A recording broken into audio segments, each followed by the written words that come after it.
आपने कभी अपना घर अपनी आंखों के सामने पानी में बहते देखा है? सोचिए जिस जमीन पर आपका बचपन बीता हो वही एक रात में नदी के भेंट चढ़ जाए तो कैसा महसूस होगा। नमस्ते दोस्तों, हर साल जब देश के बाकी हिस्सों में मानसून चाय की चुस्की और सुहाने मौसम का नाम होता है, तब पूर्वोत्तर भारत के असम में यह मौसम एक भयानक दुस्वप्न लेकर आता है। लाखों बेघर लोग, राहत शिविरों में तिरपाल के नीचे रात गुजारते बच्चे, पानी में बहते मवेशी और काजीरंगा के जंगलों में जान बचाने के लिए भागते बेजुबान जानवर, यह असम की हर साल की कड़वी सच्चाई है। लेकिन दुख की बात यह है कि हमारे नेशनल नैरेटिव में असम की बाढ़ अक्सर एक रूटीन खबर बनकर रह जाती है। आंकड़ों से परे हटकर एक पल के लिए उस माँ के बारे में सोचिए जो अपने छोटे बच्चे को बांस के चप्पू पर रखकर पानी के बीच में सुरक्षित जगह तलाश रही है, या उस किसान को देखिए जिसकी पूरे साल की फसल और मेहनत कुछ ही घंटों में मिट्टी में मिल गई। असम के माजुली द्वीप और डिब्रूगढ़ जैसे इलाकों में लोग केवल बाढ़ से नहीं लड़ते, वे नदी के कटाव से लड़ते हैं। यहाँ बाढ़ का पानी उतर भी जाए तो जमीन ही गायब हो जाती है। घर कहाँ बनाएंगे, खेत कहाँ से लाएंगे? आइए बात करें कुछ ऐसे तथ्य और आंकड़ों की जो आपकी आंखें खोल देंगे। बता दें, राष्ट्रीय बाढ़ आयोग के अनुसार असम की लगभग 40% जमीन बाढ़ संवेदनशील है, जो भारत के राष्ट्रीय औसत से करीब 4 गुना अधिक है।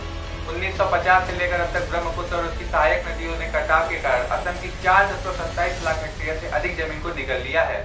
असम में नदियों के किनारे बने 400 से अधिक तटबंधों में से 70% अपनी आधिकारिक मियाद पूरी कर चुके हैं। इसके बावजूद हम हर साल उन्हीं जर्जर बांधों के भरोसे मानसून का सामना करते हैं।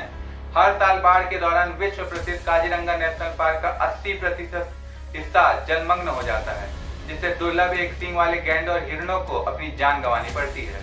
यहाँ हमें सरकार और नीति निर्माताओं से कुछ तीखे सवाल पूछने होंगे कि जब हर साल तटबंध टूटते हैं तो सरकारें कुछ करोड़ों रुपए की मरम्मत और राहत सामग्री बांटकर अपने कर्तव्य पूरा मान लेती हैं, लेकिन नदी के जल ग्रहण क्षेत्र की सफाई और आधुनिक इंजीनियरिंग पर ठोस काम कब होगा?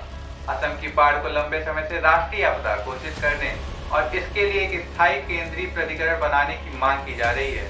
आखिर क्यों इसे सिर्फ एक प्राकृतिक घटना मानकर छोड़ दिया जाता है और ब्रह्मपुत्र नदी के तलछट को निकालने के लिए बड़े पैमाने पर ड्रेजिंग और सैटेलाइट बेस्ड वार्निंग सिस्टम पर काम कागजी वादों से आगे क्यों नहीं बढ़ पाता?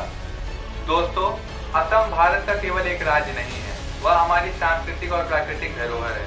जब तक हम बाढ़ को केवल आपदा राहत के नजरिए से देखेंगे, तब तक यह त्रासदी हर साल दोहराई जाती रहेगी। हमें एक ऐसे विजन की जरूरत है जहां सरकारें आपदा आने के बाद जागने के बजाय आपदा आने से पहले की तैयारी प्रोएक्टिव डिजास्टर गवर्नेंस को प्राथमिकता दें। आपकी इस पर क्या राय है? कि आपको लगता है कि असम बाढ़ संकट पर केंद्र और राज्य सरकार को अधिक सख्त और दूरदर्शी कदम उठाने चाहिए? कमेंट में अपनी राय जरूर साझा करें। मैं अभय त्रिपाठी आप सभी का स्वागत करता हूँ JG के पहले न्यूज चैनल न्यूज चैनल में। जय हिंद, जय भारत।